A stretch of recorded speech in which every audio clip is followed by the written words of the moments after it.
Polisi Israel serang warga Palestina ketika sholat di gerbang Damaskus.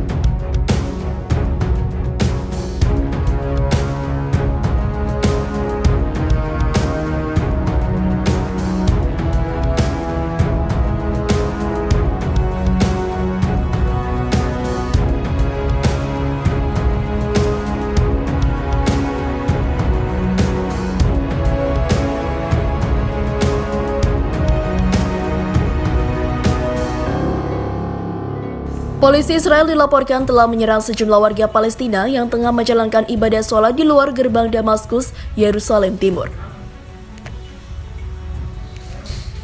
Bulan Sabit Merah Palestina mengatakan, serangan pada Kamis malam 10 Juni itu membuat 10 orang terluka. Dikutip dari Yeni Safak, salah satu dari mereka dibawa ke rumah sakit, sementara yang lainnya dirawat tim medis di lokasi kejadian. Sebelumnya pada hari yang sama, anggota parlemen sayap kanan Israel Itamar Ben-Gvir dikabarkan ingin membuat pernyataan publik di depan gerbang Damaskus. Ben-Gvir dikenal dengan sebutan atau sekutu dekat Perdana Menteri Benjamin Netanyahu. Warga Palestina yang merespon Ben-Gvir diserang oleh polisi Israel dengan granat kejut. Beberapa warga Palestina termasuk anak-anak ditangkap.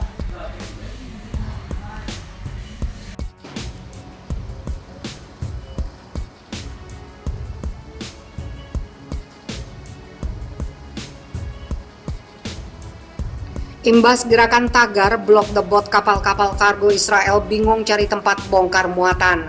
Gerakan boykot, divestment and sanction yang dilakukan masyarakat internasional untuk mendukung Palestina tampaknya memberikan pengaruh yang cukup signifikan bagi Israel.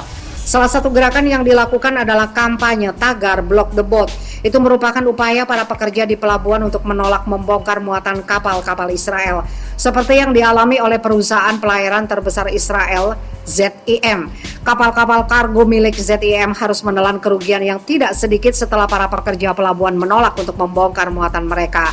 Pada Sabtu 5 Juni, kapal kargo Volans milik ZIM menyerah setelah 2 pekan menunggu muatannya dibongkar di pelabuhan Oakland, California.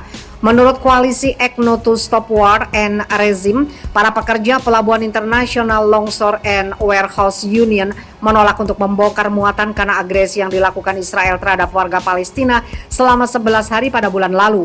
Beberapa afiliasi ilmu termasuk Lokal 10 juga menandatangani pernyataan bersama pada pekan lalu yang mengecam rasisme dan ketidakadilan serta kekerasan yang dilakukan oleh Israel terhadap Palestina.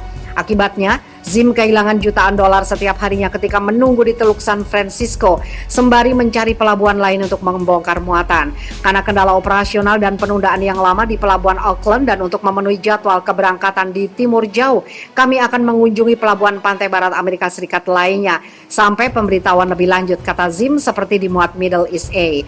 Berdasarkan jadwal resmi ZIM, kapal kargo Volans seharusnya berlabuh di Auckland pada 24 Mei dan menyeberangi Pasifik ke Shanghai pada 26 Juni. Tetapi menurut Pusat Sumber Daya dan Pengorganisasian Arab, saat ini kapal tersebut menuju ke Vancouver, Kanada. Namun tampaknya usaha ZIM akan sia-sia lantaran sejumlah kelompok HAM telah menjadwalkan diri untuk berkumpul di pelabuhan, menolak pembongkaran muatan dari kapal Volans. Ini menghangatkan hati kami di jalur Gaza yang terkepung dan seluruh Palestina yang diduduki, ujar anggota Komite Eksekutif Federasi Umum Serikat Buruh Palestina di Gaza, Elias Al-Jelda. Kami menyerukan kepada semua pekerja pelabuhan di seluruh dunia untuk mengintensifkan kampanye boikot terhadap kapal-kapal ZIM dan semua bisnis yang mengambil untung dari apartheid Israel dalam solidaritas dengan perjuangan rakyat kami untuk kebebasan dan keadilan di Palestina, tambah Al-Jelda. Di pelabuhan New York pada Minggu 6 Juni, kapal milik ZIM lainnya, Tarragona, menghadapi gerakan serupa. Ratusan orang bergabung dengan koalisi tagar Black the Boat berkumpul di pelabuhan Maher di Elizabeth, New Jersey. Namun mereka gagal menghentikan pembongkaran muatan Tarragona. Protes lain telah terjadi di Texas, Washington, dan California. Meskipun tidak jelas apakah semuanya menargetkan kapal-kapal khusus milik Israel yang ingin berlabuh di sana. ZIM dianggap sebagai perusahaan pelayaran terbesar ke-10 di dunia, membawa 1,6% kargo global di 96 kapal yang dimiliki atau disewanya. Perusahaan tersebut berbasis di Haifa dan didirikan sejak 1945 untuk memfasilitasi pengiriman massal imigran Yahudi ke Palestina.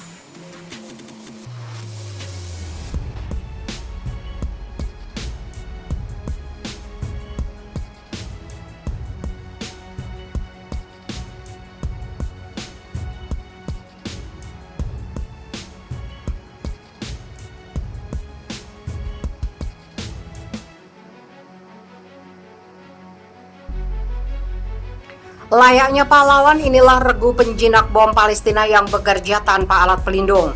Pasukan penjinak bom di Gaza bekerja tanpa memiliki alat perlindungan yang memadai, bahkan alat perlindungan paling dasar seperti rompi pelindung pun tidak dimiliki. Pada 19 Mei lalu, serangan rudal Israel berhasil merobek atap rumah keluarga Muhareb di Rafah di selatan jalur Gaza yang terkepung. 2 menit kemudian, sebuah pesawat tempur Israel menjatuhkan rudal lain yang menabrak 2 lantai rumah itu, tetapi entah bagaimana tidak meledak. Saudara laki-laki saya dan keluarganya yang tinggal di lantai 2 semuanya terluka akibat rudal pengintai, kata Wasim Muhareb dilansir dari Al Jazeera Kamis 10 Juni. Bayi saya yang berusia 4 bulan koma selama 2 hari dan keponakan saya Layan yang berusia 8 tahun berada di unit perawatan intensif selama 10 hari dengan luka bakar di sekujur tubuhnya, kata Wasim. Rumah keluarga besar Muhareb yang dihuni 36 orang dewasa dan anak-anak hancur. Rudal kedua telah menabrak salah satu kamar tidur anak-anak sebelum mendarat di lantai pertama. Tidak ada peringatan, kata Wasim, yang keluarganya sekarang tinggal di akomodasi sewaan di dekatnya. Seluruh cobaan itu terjadi dalam waktu 3 menit, ujarnya. Keesokan harinya, regu penjinak bom tiba dan memindahkan persenjataan yang belum meledak, serta sisa-sisa proyektil pengintaian. Pasukan yang beroperasi di bawah Kementerian Dalam Negeri telah melakukan 1.200 misi untuk menetralisir, menjinakkan dan menghancurkan hulu ledak yang tidak meledak dan amunisi berbahaya di daerah pemukiman Gaza sejak 10 Mei. Roket yang ditembakkan oleh kelompok bersenjata di Gaza menewaskan sedikitnya 13 orang di Israel. Milisi Palestina dan Israel menyepakati gencatan senjata pada 21 Mei. Pemboman Gaza menyebabkan kerusakan infrastruktur yang meluas termasuk penghancuran 1.800 unit rumah, 74 bangunan umum, 53 fasilitas pendidikan dan 33 kantor media.